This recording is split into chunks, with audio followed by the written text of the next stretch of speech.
Hi, my name is Suzanne Vasquez and I'm an immigration attorney practicing in Orlando, Florida. I'm board certified by the Florida Bar in the area of immigration and nationality law, and I've been practicing in this area of law for over 20 years.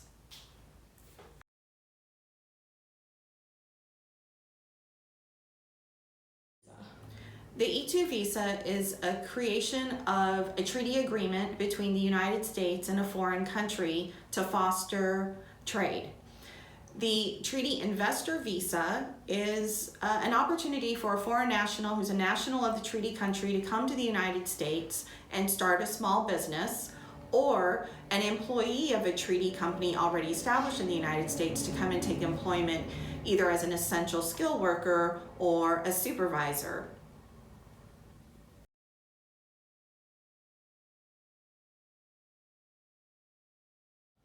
So the cost for an E-2 visa basically is your investment in the company that you're going to start or the business that you're going to invest in the United States, plus your cost of attorney's fees and visa application fees. The investment in the United States has to be substantial. What that means is there's not a set amount that you must invest, but if you're investing, for example, purchasing an existing business that's for sale for $150,000, you must make it a substantial investment by purchasing it outright, meaning that there would be no financing involved in the transaction. Once you get into the purchase of a larger business, then financing could come into play.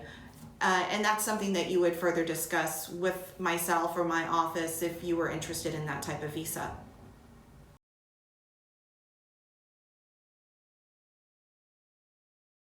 Okay, so the first thing to talk about is visa versus status. So a visa is something that you obtain from the consulate abroad, and it's a foil that basically goes into your passport that you present when you enter the United States for admission to the United States.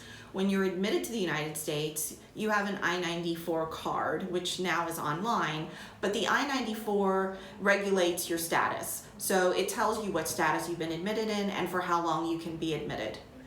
So to apply for a visa at the consulate, you're going to have to demonstrate that you've invested or that you're in the process of investing. One of the advantages of applying for a visa over a change of status is that you can buy a business with a contingency clause. And the contingency clause is that you will invest the funds if and only if your visa is issued. So there is an actual contract between you and the seller. There's an escrow agreement. Your funds are in escrow, so they've been irrevocably committed. But those funds are only released to the seller if you get your visa. If you don't get your visa, the funds revert to you. If you do a change of status, you can do a startup with a smaller investment, but you will not have the ability to travel outside the United States. So generally, the visa is preferable, but for somebody who has limited financial ability to invest or wants to get in as a startup without investing too much money in case the startup doesn't work out, then the change of status can be preferable.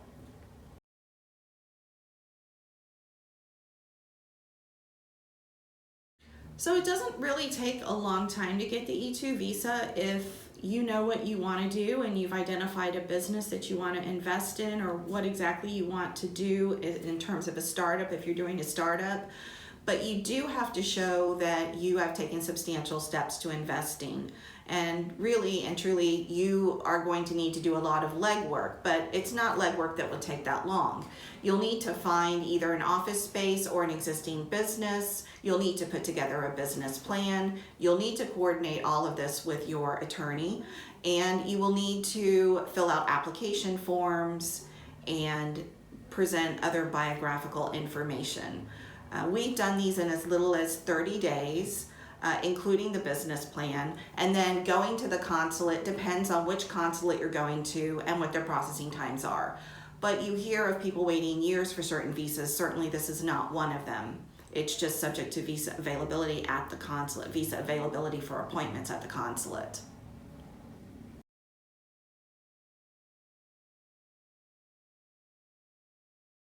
So when you're looking for a business to invest in, you want to make sure that it's an active business. A passive business would not work, meaning if you wanted to come to the United States and invest in, let's say, real estate. Say you wanted to buy a house and you were going to buy $1 million house, would that qualify? No, it wouldn't. If you wanted to invest in the stock market, that wouldn't qualify either. You need an active business. Some examples might be, if you wanted to be in real estate, you could have a property management company that manages other properties. Otherwise, you could do something like a restaurant or a cafe or whatever it is that you did in your home country, because business acumen is also something that the consular officer will look at.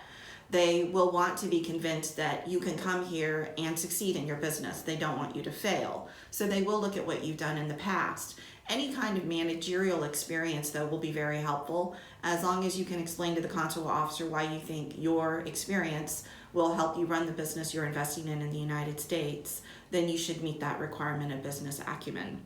Another thing is you want to make sure that you have a traceable source of funds, meaning we have a paper trail for the source of funds.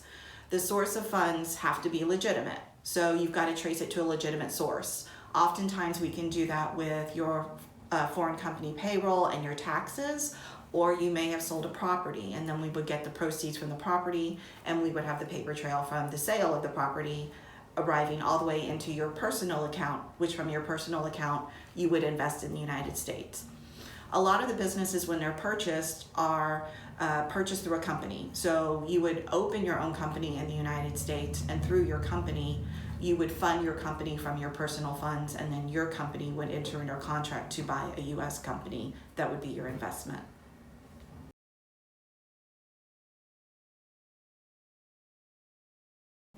So the E2 visa also requires that as an investor that you direct and develop the business. So what that means is that you're committed to this business. You don't have authorization to work at other companies or do anything else other than what you've told the consulate you want to do. If you want to make changes to your business that are not already laid out in your business plan, then you should amend your E2 visa with the consulate.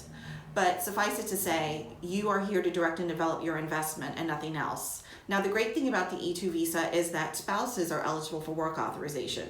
So between you and your spouse, you might want to decide which one will be the investor and which one will have the work authorization. Because having that work authorization, it's not specific to any employer. So the spouse with the work authorization could start their own business or go to work for a U.S. employer. And actually, by going to work for a U.S. employer, that could open up an opportunity for a permanent residency through U.S. company sponsorship via labor certification, or also known as PERM.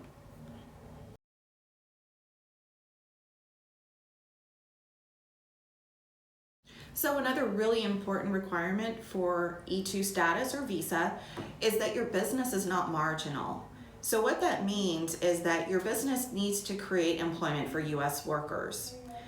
The amount of U.S. workers that you need to have is not really defined. In my experience, I tell my investors to aim for having at least 2 U.S. workers, preferably on payroll, although I have found in my experience that independent contractors are also okay. So marginality means the business doesn't just provide enough income for you and your family, it also provides income that you can pay workers, U.S. workers with. So if your business only produces enough income, say $30,000 to support your family, you may get it initially because the business hasn't really been tested yet, but your extension could be jeopardized. So it's important when you think about what investment you're making that you feel confident that that business can support other employees. And therefore, you might want to pay a little bit extra for a business rather than worrying so much about getting the least expensive business possible, because you may struggle with marginality with a smaller investment.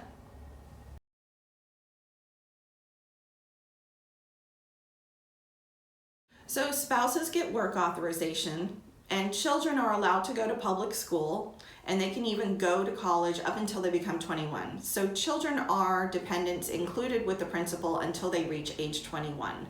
And spouses could also go to college if they wanted to on E2 status without having to get a student visa.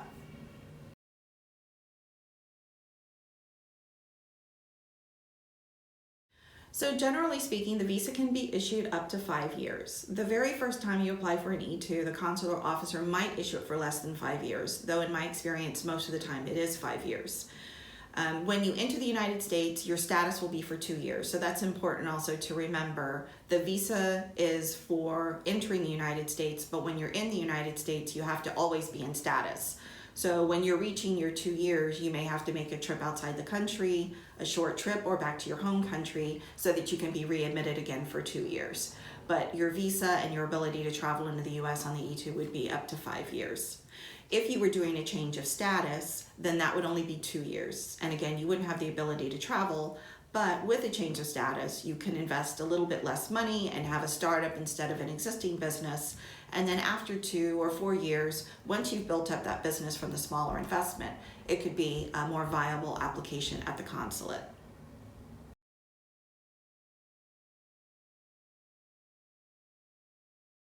So there's lots of visas that have limitations on them in terms of how long you can be in the United States in that status.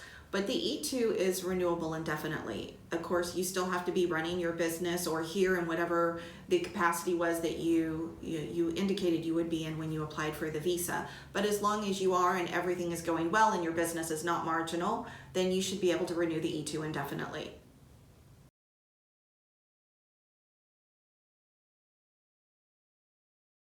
So the E2 visa doesn't convert to permanent residence the way that an L1 visa might. However, there are other ways E2 visa holders get green cards. One way is growing their business to where they can turn it into an EB5. However, that requires that you have 10 employees, and that can be difficult to do for a smaller investor. Also, the amount of money invested has to be close to $1 million or more, depending on if you're in a TEA or a rural area or not. But another way that an E2 family might get a green card is through labor certification. So if the spouse of the E2 investor gets work authorization and they're employable in the US and they get employed by a US company, they may be able to be sponsored by that US company for a green card through labor certification. And that's something that I've done many times with my E2 clients.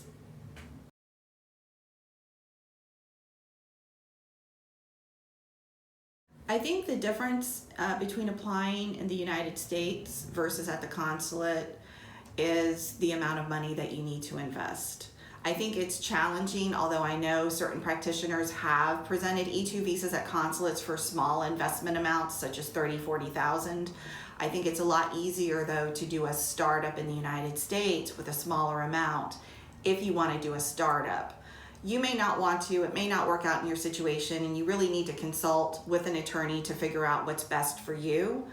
But with the startup business, it's a big advantage to be able to do it as a change of status, in my opinion, because if you invest, let's say, 50, 60,000 at the consular level, so you come to the US, you spend the money, and then you go back and you've done a startup, you've spent the money, but you don't get your visa, then you're going to be scrambling to try to sell off whatever assets you purchase in the US.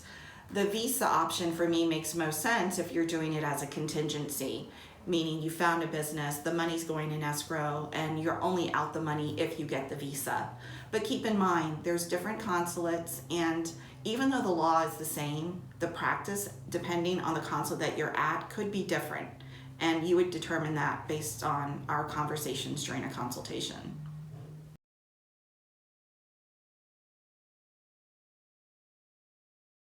So if you're doing an E2 as a change of status, then you apply with USCIS, and premium processing is available for that. So that can be pretty quick also, just like getting a visa at the consulate. It's just that, remember, with the change of status, you don't have the ability to travel, but you could invest a smaller amount for a startup. One thing to also consider when you're doing a change of status is you must have a visa that you're changing status from. So a lot of Europeans, for example, will come here on ESTA, but you can't change status from ESTA, so keep that in mind also.